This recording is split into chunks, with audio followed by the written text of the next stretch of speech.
Hello and welcome to you. I am one second with you. आइए एक बार पुनः हम लोग एक नए वीडियो के साथ उपस्थित हुए हैं।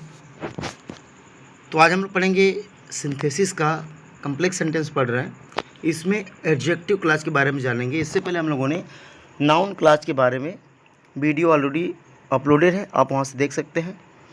चलिए हम देखते हैं कि एडजेक्टिव क्लास की मदद से हम कैसे बनाते हैं एक्सरसाइज को। तो आप जान लीजिए कि एडजेक्टिव क्लास होता क्या है। सबसे पहले तो यदि दो सेंटेंस दिया गया, एक सेंटेंस का नाउन या प्रोनाउन होगा और किसी दूसरे वाले सेंटेंस में इससे संबंधित कोई बात कही गई अर्थात विशेषता बतलाई गई है, तो हम क्या करते हैं, दूसरे वाक्य को हम एडजेक्टिव क्लास बना लेते हैं। क्लियर। अब एडजेक्टिव क्लास जो बनाते हैं वो विभिन्न टाइप के जो होते हैं, कंजक्शंस कह लीजिए या फिर रिलेटिव प्रोनाउन या रिलेटिव एडवर्ब कह लीजिए, जिसकी मदद से क्या करते हैं हम एडजेक्टिव क्लास बनाते हैं। वो आपके सामने यहाँ दिख रहा होगा कि जो रिलेटिव प्रोनाउंस है वो क्या क्या है, हु, हुज, हुम, विच, दैट। या फिर हम कह सकते हैं रिलेटिव एडवर्ब की बात करें हम, तो यहाँ पर देख सकते हैं हाउ, वाई, व्हेन, वेयर इत्यादि। तो इनको हम क्या करते हैं, जिसके बारे में एक विशेषता बतलाई गई होगी या फिर जिसके बारे में कुछ बात कही गई हो, ठीक उसके बाद हम इनको लिखते हैं। ज़्यादातर ध्यान नहीं देना है, क्योंकि यहाँ पर साफ साफ लिखा हुआ है कि रिलेटिव प्रोनाउन तथा रिलेटिव एडवर्ब का एंटीसीडेंट उनके पश्चात होना चाहिए। अर्थात जो इनकी विशेषता बतला रहे होंगे उनको हम जस्ट उस नाउन या प्रोनाउन के जस्ट बगल में रखेंगे। ठीक है, जैसा आप लोग सिंपल सेंटेंस में पढ़ते थे तो कोई विशेषण हम पहले लगाते थे नाउन के पहले, लेकिन यहाँ बाद में लगाना है। क्लियर। अब हम देखते हैं एक एग्जाम्पल, जैसे यहाँ पर दिया हुआ है, एग्जाम्पल से देखने का प्रयास करिए। My father will come from Delhi, I do not know the time. मेरे पिता दिल्ली से आएंगे, मैं समय नहीं जानता हूँ। तो आप सबसे पहले इसका हिंदी अर्थ निकालना सीखिए। जब आप हिंदी अर्थ निकालना सीख जाएंगे तो इसको बहुत ईजिली बना सकते हैं। मेरे पिता दिल्ली से आएंगे, मैं समय नहीं जानता हूँ, मैं वह समय नहीं जानता हूँ। जहाँ पे आप देखेंगे द लगा होता है, द का मतलब होता है वह या वही। तो मैं वह समय नहीं जानता हूँ जब मेरे पिता दिल्ली से आएंगे, अर्थ यही निकल रहा है। अर्थात जब इसका अर्थ जब से निकल रहा हो तो जब के लिए हम क्या लगाते हैं, वेन। क्या लगा देते हैं, वेन। कब का जब हो जाता है। तो बस कैसे बनाएंगे, I do not know the time. अब ये जो वेन लगा हुआ है वो किसके लिए लगा हुआ है, इस समय के लिए लगा हुआ है। तो ठीक इसके बाद लिखा गया है, टाइम के बाद लिखा गया वेन। अब वेन लिखने के बाद हम लिख देंगे my father will come from Delhi. तो कैसे बन जाएगा, I do not know the time when my father will come from Delhi. इसको ऐसे कर लेंगे। क्लियर। अब हम देखते हैं दूसरा। आइए दूसरा देख लेते हैं फटाफट। द पेन इज़ माइन, कलम मेरी है। It is on the table, यह मेज़ पर, अर्थात वह कलम मेरी है जो टेबल पर रखी गई है। तो यहाँ जो का अर्थ निकल रहा है, तो आप निर्जीव वस्तु हो या फिर सूक्ष्म जीव हो, तो इसके लिए हम क्या करते हैं, विच का प्रयोग करते हैं। तो पेन के लिए भी हम क्या करेंगे, विच का प्रयोग। अब विच आया किसके लिए है, उस कलम के लिए, वह कलम जो टेबल पर है। तो जो किसके लिए आ रहा हुआ, पेन के लिए। तो बस हम जो कहाँ लगा देंगे, यहाँ पर लगा देंगे पेन के बाद, और जो के लिए हम क्या लिख देंगे, which. The pen which is करने के बाद हम क्या करेंगे, ऑन द टेबल लिखेंगे, क्योंकि यहाँ पर जो इट लगा हुआ है इसको दोबारा लिखने की आवश्यकता नहीं है, इसको काट दीजिए। The pen which is on the table, फिर एक कामा लगाइए और लिख दीजिए इज माइन। इसको ऐसे कर लेंगे। क्लियर। द पेन, पेन के बाद उसके बारे में जो कुछ बताया जा रहा है एक तरह से विशेषण, तो उसके लिए हम जो शब्द आ रहा है, जो के लिए हम क्या लगा देंगे, which. The pen which is on the table, comma लगाइए, इज माइन। इस तरह से बना लीजिए। अब हम देखते हैं तीसरा। This highway passes through Mathura, यह हाईवे मथुरा, आगरा और कानपुर से होकर जाता है। दिस हाईवे इज कॉल्ड, यह हाईवे कहा जाता है द नेशनल हाईवे नंबर 2। तो देखिए यह हाईवे नेशनल नंबर 2 कहा जाता है। तो अब समझिए, यह रास्ता हम कह देंगे, यह रास्ता जो या वह रास्ता जो। यदि हम वह का सेंस निकालेंगे तो दिस की जगह हम यहाँ पर द भी लिख सकते हैं। क्या लिख सकते हैं, द। भले दिस दिया हो लेकिन हम लिख देते हैं द। द हाईवे विच, रास्ता के लिए लिखा जा रहा है जो, तो जो जब रास्ते के लिए होगा तो इसके लिए हम क्या लिख देंगे, विच लिख देंगे। क्या लिख देंगे, which. The highway which passes through Mathura, Agra and Kanpur. फिर यहाँ पर दिस हाईवे उसी के लिए, तो दोबारा हम नहीं लिखेंगे, इसको कैंसिल कर देंगे। फिर लिखेंगे is called the national highway number 2। कैसे बना, दिस हाईवे या the highway which passes through Mathura, Agra and Kanpur is called the national highway number 2। तो इसको देखा आप लोगों ने कैसे बना, इस तरह से बना लेंगे। अब हम देखते हैं next. I have a dog it is very faithful. मेरे पास एक कुत्ता है, वह बहुत ही वफादार है, बहुत वफादार है। तो इसका मतलब क्या हुआ कि मेरे पास एक कुत्ता है जो बहुत वफादार है, इस तरह का अर्थ निकलेगा। तो बस हम क्या करेंगे, आई हैव ए डॉग लिखेंगे, और जो किसके लिए है वह कुत्ता के लिए है, इसके बाद हम लिख देंगे जो, और कुत्ता है इसलिए इसके लिए जो के लिए हम क्या लिख देंगे, विच। अब दैट भी लगा सकते हैं, लेकिन यहाँ पर लगाएंगे विच। विच फिर इट इज़ किसके लिए लगा हुआ है, डॉग के लिए, तो दोबारा नहीं लिखेंगे, कैंसिल कर दीजिए। ईच को लिखेंगे, ईट को हटा देंगे, तो क्या हो जाएगा, I have a dog which is very beautiful. I have a dog, which लगाएंगे, विच लगाने के बाद ईच को रहने देंगे, is very faithful. I have a dog which is very faithful. मेरे पास एक कुत्ता है जो बहुत वफादार है। तो इसको ऐसे कर लेंगे, अर्थ निकालना सीखिए, फिर आसानी से बना लेंगे। We came upon a certain cottage. Certain माने, कॉटेज माने तो झोपड़ी। हम एक निश्चित, मतलब एक निश्चित अर्थात ज्ञात झोपड़ी से आए हैं। हियर ए शेफर्ड, वहाँ एक गडेरिया, was living with his family, अपने परिवार के साथ रहता था। इसका मतलब क्या समझ में आ रहा है कि मैं एक कॉटेज से आया जहाँ एक गडेरिया अपने परिवार के साथ रहता था। तो जब जहाँ की बात आए तो हम जहाँ के लिए क्या लगाते हैं, वेयर। तो यहाँ हियर का कोई मतलब नहीं, इसको कैंसिल कर दीजिए। तो we came upon a cottage, ठीक है, अपॉन ए सर्टेन कॉटेज। अब वेयर लग रहा है, किसके लिए लग रहा है, कॉटेज के लिए, अर्थात स्थान दिखा रहा है। तो where a shepherd was living with his family. तो कैसे बनेगा, we came upon a certain cottage where a shepherd was living with his family. इसको ऐसे कर लेंगे। अब हम देखते हैं next. The boy is standing there, लड़का वहाँ, वह लड़का वहाँ खड़ा है। ही इज़ माई ब्रदर, वह मेरा भाई है। लड़का वहाँ खड़ा है, वह मेरा भाई है। इसको द अर्थ होता है वह, तो वह लड़का जो वहाँ खड़ा है वह मेरा भाई, अर्थ तो यही निकलना चाहिए। तो बस दी बॉय के लिए हम, दी बॉय के जस्ट हम क्या लिखेंगे, हु, क्योंकि हम पर्सन के लिए हु लिखते हैं। The boy who is standing there, और इस तरह के वाक्य में हम क्या करते हैं, एक कामा लगाते हैं। The boy who is standing there, comma लगाइए, इज़ माई ब्रदर। अब दोबारा ही लिखने की आवश्यकता नहीं, कैंसिल कर दीजिए। तो कैसे बनेगा, the boy who is standing there is my brother. वह लड़का जो वहाँ खड़ा है मेरा भाई है।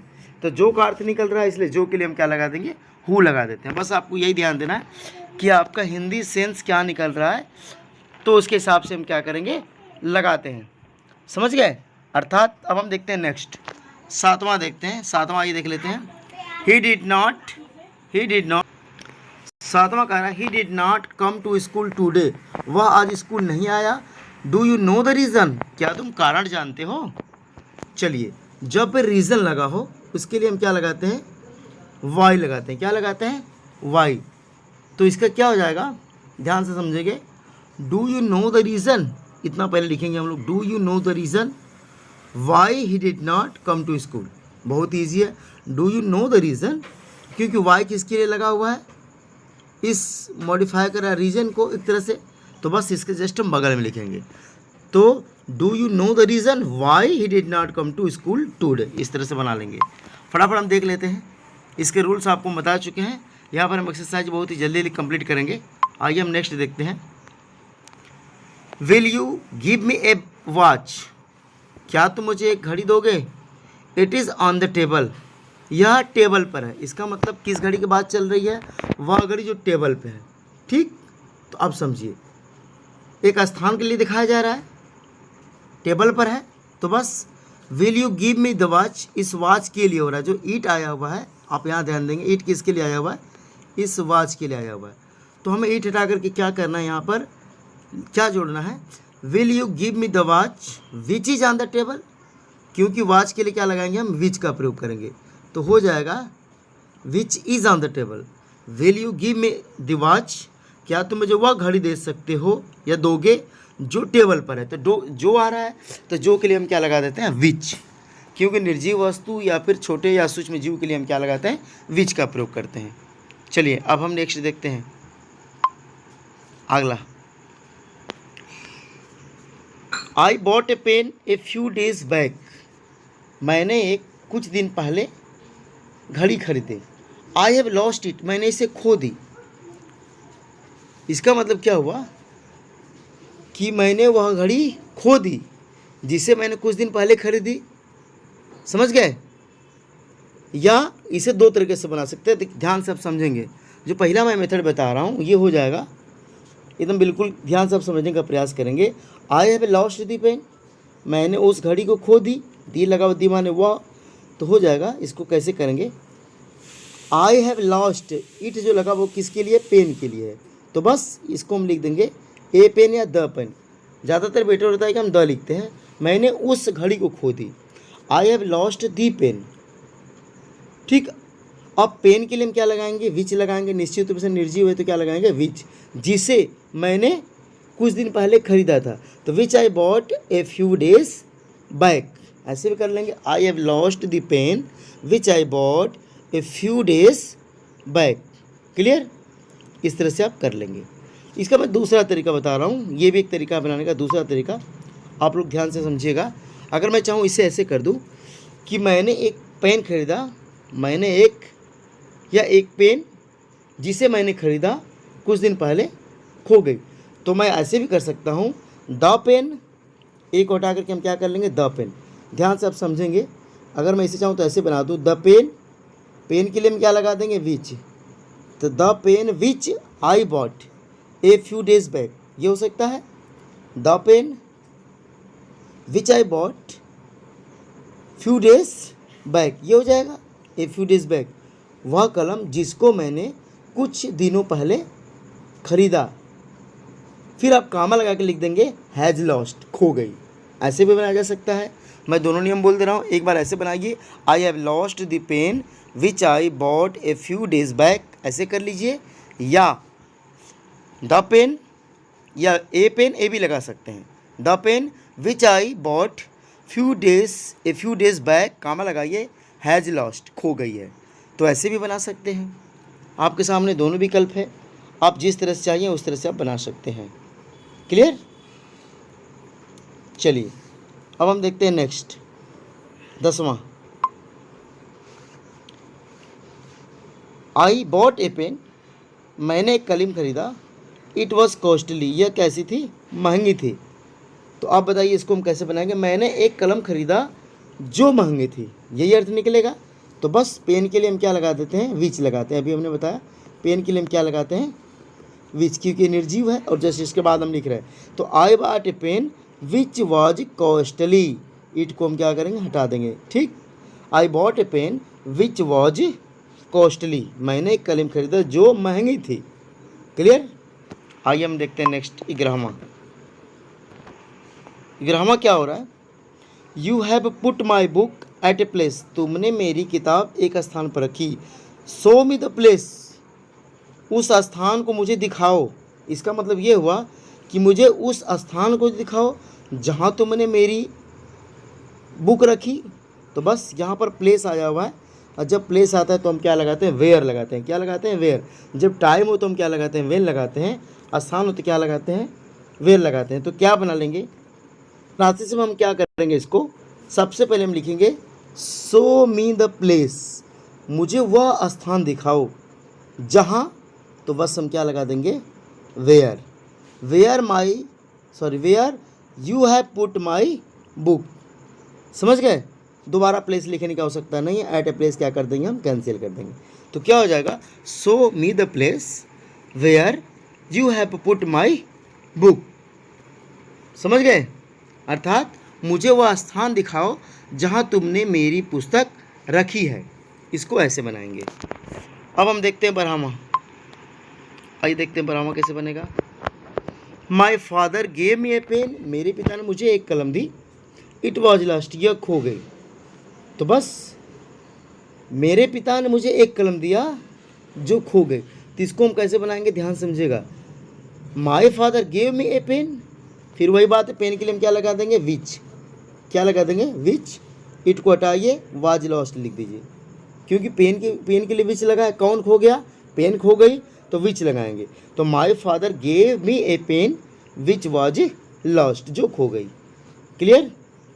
अब हम देखते हैं next. You can find me in my room, तुम मेरे कमरे में मुझे पा सकते हो। The room is on the 3rd storey, जो कमरा है वो 3rd मंजिल पे है। अब समझिए इसमें हम कैसे बनाएंगे। सबसे पहले हम क्या लिखेंगे? You can find me in my room, तुम मुझे मेरे कमरे में पा सकते हो। अब आगे का अर्थ आप निकालिए, क्या निकलेगा? जो कहाँ पर है? जो 3रे मंजिल पे है, तो बस रूम के लिए भी क्या हम लगा देंगे? हम जो के लिए विच लगा देंगे। तो विच, अब द रूम दोबारा हम नहीं लिखेंगे, हैंस कैंसिल कर देंगे। विच is on the 3rd story, क्या हो जाएगा? You can find me in my room which is on the 3rd story, क्योंकि विच किसके लिए लगा हुआ है? इस रूम के लिए लगा हुआ है, तो जस्ट रूम के बाद इसको हम लिखते हैं। क्लियर? अब हम देखते हैं नेक्स्ट 14वां। आई हर्ड द न्यूज़, मैंने खबर सुनी। I went to the hospital, मैं हॉस्पिटल गया। The hospital is not far from my house, hospital मेरे घर से दूर नहीं था। अब सुनिए, अब इसको हम कैसे बनाते हैं, थोड़ा सोचिए। इसमें कुछ आप एडवर्ब क्लास के भी कंजक्शन का प्रयोग कर सकते हैं। तो इसको हम बनाएंगे कैसे? जब मैंने खबर सुनी, मैं हॉस्पिटल गया, समझ गए, जो मेरे घर से दूर नहीं है। तो बस कैसे बनाएंगे, ध्यान समझिएगा। हम यहाँ अपने मर्जी से लगा देंगे when I heard the news. यहाँ पर ये एडवर्ब क्लास है, कोई दिक्कत नहीं। एक हम सेंटेंस बनाते हैं तो थोड़ा सा यहाँ से एक वहाँ से संबंधित दे दिया है, कोई दिक्कत नहीं है। When I heard the news, जब मैंने खबर सुनी। क्या सुनी खबर? ध्यान सुनिएगा, कामा लगाएंगे। I went to the hospital, जब मैंने खबर सुनी मैं हॉस्पिटल गया। इतनी तो बात क्लियर है। अब हॉस्पिटल जाने के बाद क्या लगा हुआ है? द हॉस्पिटल, दोबारा हॉस्पिटल आया है, तो इसको हम नहीं लिखेंगे। यहाँ से क्या कर देंगे? इसको हटा देंगे, बल्कि हम क्या लिख देंगे? विच। कौन दूर था मेरे घर से? तो हॉस्पिटल दूर था, तो बस हॉस्पिटल के बगल में हम क्या लिखेंगे? जो मेरे घर से दूर था।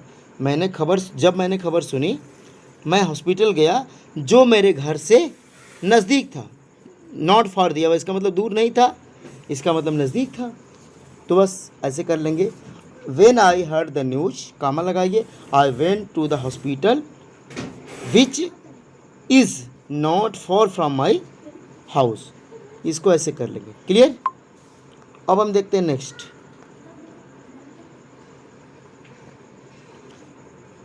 आई हैव ए वॉच, मेरे पास एक घड़ी है। The watch gives correct time, घड़ी सही समय देती है। तो मैं कह सकता हूँ मेरे पास एक घड़ी है जो सही समय देती है। जो लगेगा घड़ी के लिए, तो फिर क्या लगाएंगे हम लोग? विच लगाएंगे। तो बस आई हैव ए वॉच, फिर आप यहाँ तुरंत लगा दीजिए विच। फिर दोबारा वॉच को हम क्या करते हैं? हटा देते हैं।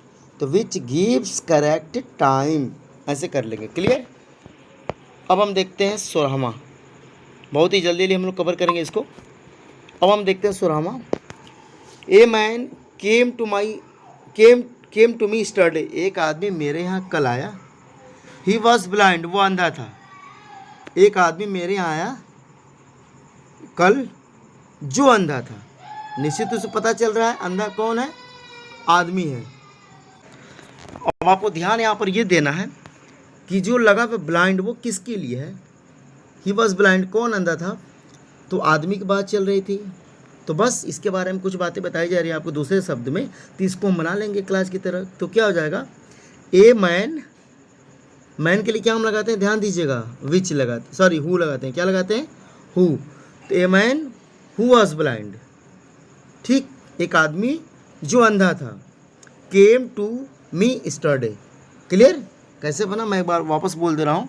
ए man who came to me yesterday, comma लगाइए, वॉज ब्लाइंड, ऐसे भी कर सकते हैं। या a man who was blind came to me yesterday, एक आदमी जो अंधा था मेरे यहाँ कल आया, ऐसे बन जाएगा। तो मैं बोल दे रहा हूँ दोनों तरीके से कैसे बनेगा, ध्यान से आप लोग सुनेंगे। बिल्कुल इजीली समझने का प्रयास करेंगे। A man who came to me yesterday, a man who came to me yesterday, comma लगाइए, वाज ब्लाइंड, क्योंकि कौन सा आदमी अंधा था, या जो किसके लिए आया हुआ है, उस आदमी के लिए आया हुआ है जो अंधा था। तो बस a man who came to me yesterday, वह आदमी जो मेरे यहाँ आया था अंधा था, ऐसे कर लेंगे। वह आदमी जो मेरे यहाँ कल आया था अंधा था, इस तरह से बना लेंगे। ऐसे चाहो तो ऐसे भी बना सकता हूँ, वह आदमी जो अंधा था कल मेरे लिए आया, तो ये ज़्यादा सूटेबल नहीं हो रहा है, इसलिए आप लोग बनाएंगे a man who came to me yesterday, comma लगाइए, वाज ब्लाइंड, ऐसे कर लेंगे। चलिए हम नेक्स्ट देख लेते हैं। 17वां देख लेते हैं। He is the man, he is the man, वह वही आदमी है। He has criminal charges against him, उसके पास क्रिमिनल चार्जेज हैं, अर्थात उसके पास क्या है, कुछ आरोप है। तो बस हम इसको बनाएंगे कैसे, ध्यान समझिएगा। ही इज़ द मैन, वह वही आदमी है जिसके पास क्रिमिनल चार्जेज हैं। तो आदमी के लिए हम क्या लगाते हैं, तुरंत क्या लगा देंगे, हु लगा देंगे। क्या लगा देंगे, हु, और ही को क्या कर देंगे, हटा देंगे। तो he is the man who has criminal charges against him, कैसे बनेगा, एक बार पुनः सुनेंगे आप लोग ध्यान से। He is the man who has criminal charges against him, समझ गए। आइए अब हम नेक्स्ट देखते हैं। अब यहाँ पर इसे चाहे तो हम एक तरह से और बना सकते हैं, वह वही आदमी है, ठीक है, जिसके पास उसके खिलाफ क्रिमिनल चार्जेज है। तो बस दूसरे व्यक्ति की बात चल रही है, तो हम बना लेंगे he is the man who has criminal charges against him, इस तरह से कर लेंगे। क्लियर। अब हम नेक्स्ट देखते हैं।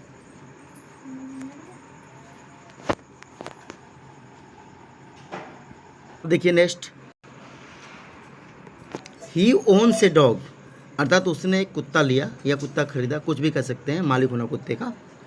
The children are frightened of it, जो बच्चे इससे डरे हुए हैं। इसका मतलब ये हुआ कि बच्चे उस कुत्ते से डरे हुए हैं जिसको उसने लिया। तो कैसे बनाएंगे, the children are frightened of the dog, the children are frightened of it, किसके लिए लगा हुआ है, उस डॉग के लिए है। तो हम लिख देंगे the children are frightened of the dog, फिर मैं क्या लिखूँगा, डॉग के लिए विच लगा दूंगा। तो क्या हो जाएगा, the children are frightened of it की जगह क्या लिखिए, दी डॉग, क्या लिखिए, दी डॉग, अर्थात उस कुत्ते से लड़के डरे हुए हैं जिसको मैंने ओन्स किया, मतलब लिया या खरीदा। तो विच ही ओन्स, क्योंकि ही लगा यहाँ, इसलिए क्या हो जाएगा, विच ही ओन्स, यहाँ पर आप देख सकते हैं। चलिए अब नेक्स्ट देखते हैं। तो कैसे बना, इसको मैं वापस बोल दे रहा हूँ। The children are frightened of the dog, बच्चे उस कुत्ते से डरे हुए हैं जिसे उसने ओन्स किया। तो विच ही ओन्स, विच किसके लिए लगा हुआ है, डॉग के लिए लगा हुआ है, इसलिए हम डॉग के क्या लिखेंगे, जस्ट बगल में लिखेंगे। तो क्या हो जाएगा, the children are frightened of the dog which he owns. Clear. दोबारा ए डॉग लिखने की आवश्यकता नहीं होगी। चलिए हम देखते हैं 19वां। द ट्रेवलर वॉज हंग्री, जो ट्रेवलर था अर्थात जो यात्री था वो क्या था, भूखा हुआ था। ही वॉज थर्स्टी, वो प्यासा था। ही केम टू माई हाउस, वह मेरे घर आया। ही बेग्ड फॉर फूड, और उसने कुछ भोजन मांगा, भोजन के लिए याचना किया। तो ऐसे सेंटेंस को हम कैसे बनाते हैं, थोड़ा सा कठिन है लेकिन समझ में आ जाएगा। The traveller was hungry, traveller क्या था, अर्थात जो यात्री था वो क्या था, भूखा हुआ था। तो इसका मतलब वह यात्री जो भूखा हुआ था। तो हम बना देंगे दी ट्रैवलर हु वाज हंग्री। पहली बात तो ये क्लियर हो गई कि भूखा कौन था, यात्री भूखा था। तो हम कैसे बनाएंगे, दी ट्रैवलर, फिर यहाँ हम लिख देंगे हु, क्या लिख देंगे, who was hungry, the traveller who was hungry. और उसकी एक विशेषता है कि वो प्यासा भी है, तो हम इसे एंड से जोड़ देंगे, the traveller who was hungry and thirsty, who was hungry and thirsty. फिर हम यहाँ पर एक कामा लगाएंगे, कामा लगाने के बाद लिखेंगे, दोबारा ही नहीं लिखेंगे, क्या लिखेंगे, केम टू माई हाउस, कितना लिखेंगे, केम टू माई हाउस, फिर आया और क्या किया, फिर ही को हटाएंगे, फिर लिखे इसको जोड़ देंगे एंड से, and begged for food. Clear, मैं एक बार बोल दे रहा हूँ, the traveller who was hungry and thirsty, comma लगाइए, came to my house and begged for food. इस तरह से बना लेंगे। क्लियर, इसे हम दूसरे तरीके से भी बना सकते हैं, ठीक है, लेकिन ज़्यादा बेटर यही है, हम दूसरा तरीका अगर लिखेंगे तो एक स्थान हो सकता है, स्थान के लिए भी बात हो रही है, क्योंकि यहाँ पर मेरा घर आया हुआ है, तो मेरे घर के हिसाब से मैं इसे एक तरीका से और बना सकता हूँ। ध्यान समझिएगा, अगर मैं दूसरे तरीके से इसको बनाऊँ तो मेरा दूसरा तरीका भी थोड़ा आप लोग सुन लीजिए, क्या हो जाएगा, ध्यान समझिएगा। The traveller who was hungry and thirsty, वह यात्री जो क्या था, who was hungry and thirsty, इतना लिख देंगे, इसमें कोई दिक्कत नहीं है। फिर हम लिखेंगे केम टू माई हाउस, क्या लिखेंगे, केम टू माई हाउस, बस अब हाउस के लिए हम लिख देंगे वेयर, क्योंकि यहाँ पर स्थान दिखा रहा है, where he begged for food, ऐसे भी बनाया जा सकता है, where he begged for food. The traveller who was hungry and thirsty, comma लगाएंगे, came to my house where he begged for food, इस तरह से बना लेंगे। तो ये भी बनाया जा सकता है इस तरह से। तो चलिए नेक्स्ट हम देख लेते हैं, नेक्स्ट कैसे बनेगा, आइए देखते हैं। Some people die for some noble cause, कुछ लोग अच्छे सज्जन कार्य के लिए मर जाते हैं। They are honoured by everyone, वे सभी लोगों द्वारा सम्मानित किए जाते हैं, एवरी वन दिया हुआ है।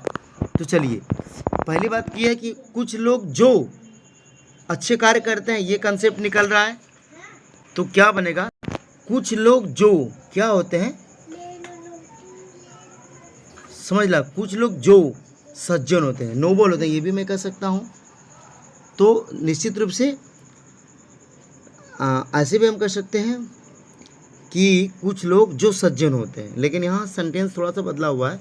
Some people die for some noble work, कुछ लोग कुछ अच्छे कार्य के लिए मर जाते हैं, इसका मतलब कुछ लोग जो अच्छे कार्य के लिए मर जाते हैं, ये कन्फर्म निकल रहा है, जो किसके लिए लगा हुआ है, कुछ लोगों के लिए। तो हम इसको ऐसे बनाएंगे, सम पीपुल हु लगा देंगे, यहाँ पर क्या लगा देंगे, हु, सम पीपुल हु, कुछ लोग जो die for some noble cause, ये कर लेंगे। इतनी बात तो आप समझ गए होंगे। फिर आप कामा लगाइए, कामा लगाने के बाद हम क्या करेंगे, दे दोबारा हम लिखने की आवश्यकता नहीं होगी, तो दे को हम क्या कर लेंगे, हटा देंगे, और फिर लिखेंगे are honoured by everyone. कैसे बना, some people who die for some noble cause, comma लगाइए, are honoured by everyone, इस तरह से कर लेंगे।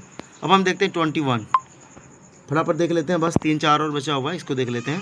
21, the boys have come back, वह लड़का वापस आ गया, वह लड़का वापस आ गया है। They went to Delhi last month, वे बॉयज़ लगा, वे लड़के वापस आ गए जो, they went to Delhi last month, जो वे दिया हुआ है, वे दिल्ली पिछले महीना गए। तो इसका मतलब वापस कौन आए, तो वे लड़के जो दिल्ली गए थे लास्ट मंथ वापस आ गए। तो बस कैसे बनाएंगे, वे लड़के जो, तो बस हम क्या करेंगे, दी बॉयज, बस तुरंत लड़कों के लिए हम क्या लगा देंगे, हुज, हु लगा देंगे, the boys who. Clear, the boys who कहाँ गए थे, दिल्ली गए थे, बस went to Delhi last month, वे लड़के जो पिछले महीने दिल्ली गए थे। फिर अब कामा लगाएंगे, कामा लगाने के बाद लिख देंगे हैव कम बैक, वापस आ गए हैं। क्लियर, वे लड़के जो पिछले महीने दिल्ली गए वापस आ गए हैं, इसको ऐसे बना लेंगे। क्लियर, अब हम देखते हैं next, this is a house, यह एक घर है। ही वॉज बॉर्न हियर, वह यहाँ पैदा हुआ था। तो इसका मतलब यह वही घर है जहाँ वो पैदा हुआ था। तो इसको हम कैसे बनाएंगे, यह वही घर है जहाँ वह पैदा हुआ था। बहुत आसान है। तो बस दिस इज़ द हाउस, क्या करेंगे हम, ए लगा हुआ है, तो अक्सर ए को हम ए भी रहने दे सकते हैं, या यहाँ पर हम द कर लेते हैं। तो कैसे बनाएंगे देखिए, तो यह वही घर है जहाँ वह पैदा हुआ था। तो बस this is the house where he was born. कितना आसान लग रहा है, क्योंकि वेयर किसके लिए लगा हुआ है, इस घर के लिए लगा हुआ है, तो बस इसके बगल में हम लिखेंगे, क्या लिखेंगे, वेयर।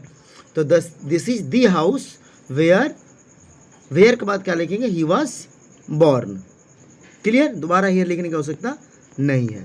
तो यह वही घर है जहाँ वो पैदा हुआ था, ऐसे बना लेंगे। नेक्स्ट, दिस इज पोरबंदर, यह पोरबंदर है। महात्मा Gandhi was born here, Mahatma Gandhi यहाँ पैदा हुए थे। तो महात्मा गांधी कहाँ पैदा हुए थे, पोरबंदर में। तो बस हम कैसे बनाएंगे, तो बन जाएगा क्या, ध्यान समझिएगा, दिस इज पोरबंदर, स्थान का नाम दिया रहा है जहाँ पर महात्मा गांधी पैदा हुए थे, तो इसके लिए हम क्या लगा देंगे, वेयर। पोरबंदर क्या है, एक स्थान है, तो इसके लिए हम क्या लगा देंगे, वेयर, माने जहाँ।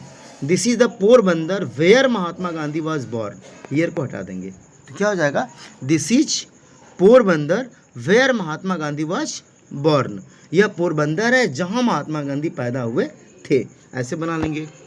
अब हम देखते हैं 24वां, Lord Wellington fought the battle of Waterloo very tactfully, मतलब बहुत ही अच्छे ढंग से, सावधानीपूर्वक। ये इंपॉर्टेंट, बहुत चतुराई से। तो इसका हम अर्थ बता दें पहले आप लोगों को, Lord Wellington for the battle of Waterloo very tactfully, बहुत ही चतुराई पूर्वक लॉर्ड वेलिंगटन, जो वेलिंगटन है, वाटरलू की लड़ाई को लड़े थे। ठीक है, ही डिफीटेड नेपोलियन, उन्होंने किसको डिफीट किया, नेपोलियन को पराजित किया। चूँकि वाटरलू की जब बात चल रही है, यह एक बैटल है और यह 18 जून 1815 में हुआ था। उस समय इस स्थान, उस समय क्या बोलते थे, वो जो वाटरलू है, यह स्थान है, वो उस समय यूनाइटेड किंगडम में पड़ता था, समझ रहे हैं, नीदरलैंड में। अब उसको शायद इस समय बेल्जियम में रखा गया है। तो वहाँ पर हुआ था क्या, जो फ्रेंच आर्मी थी, ठीक है, नेपोलियन वहाँ का शासक था उस समय, उसके अंडर में, मतलब कमांडर था, और लेकिन नेपोलियन पराजित किया गया, किसके द्वारा, तो इसके द्वारा, वेलिंगटन के द्वारा। तो ये वहाँ से लिया गया है। तो इसको हम बनाएंगे कैसे, ध्यान से समझेंगे। अब हम लिखेंगे लॉर्ड वेलिंगटन, ठीक है ना, स्वामी वेलिंगटन, जिसने क्या किया, वाटरलू का जो बैटल था उसको सावधानीपूर्वक लड़ा। तो बस हमें क्या करना है, यहाँ पर तुरंत लगा देना है हु, क्योंकि ये किसके लिए आया हुआ है, जिसने, लॉर्ड वेलिंगटन के लिए आया हुआ है। तो Lord Wellington who fought the battle of Waterloo very tactfully. Clear, ये बात तो स्पष्ट हो गई। अब हम एक कामा लगाएंगे यहाँ पे, क्या लगाएंगे, एक कामा। और कामा लगाने के बाद दोबारा ही नहीं लिखेंगे, क्योंकि ये इसी के लिए आया हुआ है, लॉर्ड के लिए आया हुआ है, तो ये हटा देंगे, फिर लिख देंगे कामा के बाद डिफीटेड नेपोलियन, नेपोलियन को पराजित किए। तो कैसे बना, Lord Wellington who fought the battle of Waterloo very tactfully, comma लगाइए, डिफीटेड नेपोलियन। क्लियर, अर्थात लॉर्ड वेलिंगटन जिसने वाटरलू की लड़ाई को बहुत ही चतुराई से लड़ा और नेपोलियन को पराजित किया, इसका मतलब ये निकला। अब हम देखते हैं लास्ट, बस क्लोज होने वाला है, लास्ट हम देख लेते हैं। आई लिव इन हाउस, मैं एक घर में रहता हूँ, इट इज़ डबल स्टोर्ड, यह 2 मंजिला है। अब देखिए इसको कैसे बनाएंगे, मैं उस, यहाँ पर दिया है साफ साफ, आई लिव इन हाउस, मैं एक घर में रहता हूँ, तो इट इज़ कौन डबल स्टोरेड है, घर की बात चल रही है ना, तो बस घर के लिए हम क्या लगा देंगे, क्या लगा देंगे, विच, क्या लगा देंगे, विच। तो I live in house which is double storeyed. Clear, जो 2 मंजिला है, मैं एक घर में रहता हूँ जो 2 मंजिला है। तो जो आया, जो किसके लिए लगेगा, हाउस के लिए, तो यहाँ पर हम लगा देंगे विच, क्योंकि निर्जीव वस्तु के लिए हम विच का प्रयोग करते हैं। क्लियर, तो आप ऐसे बना सकते हैं। तो आशा करते हैं ये थोड़ी कठिनाई हुई आप लोगों को, ये वीडियो थोड़ी सी कठिन लगी होगी आपको, क्योंकि एक कम्प्लेक्स सेंटेंस है, और कम्प्लेक्स सेंटेंस जो होता है वो काफ़ी जटिल होता है in comparison of simple sentence. लेकिन आप अगर अर्थ निकाल पाते हैं हिंदी में कि क्या अर्थ निकल रहा है, तो कोई दिक्कत नहीं होगी। अब थोड़ी एक रिक्वेस्ट है आप लोगों से कि यदि चैनल पर नए हैं तो सब्सक्राइब जरूर करें, अपने दोस्तों में शेयर करें, हमारे चैनल को ग्रो करने में आप मदद करिए, ताकि यदि मेरा चैनल ग्रो करता है तो मैं आप लोगों के लिए इससे भी बेटर तरीके से, हो सकता है कुछ आने वाले दिनों में मैं एक डिजिटल बोर्ड की व्यवस्था कर लूँ, फिर मैं आप लोगों को डिजिटल बोर्ड के माध्यम से पढ़ाई करवाऊँगा। तो गाइस आशा करते हैं कि यदि आप चैनल पर आप नए हैं तो सब्सक्राइब जरूर कर लें, अपने दोस्तों में शेयर करेंगे। मिलेंगे अगली वीडियो में। थैंक यू, जय हिंद, जय भारत।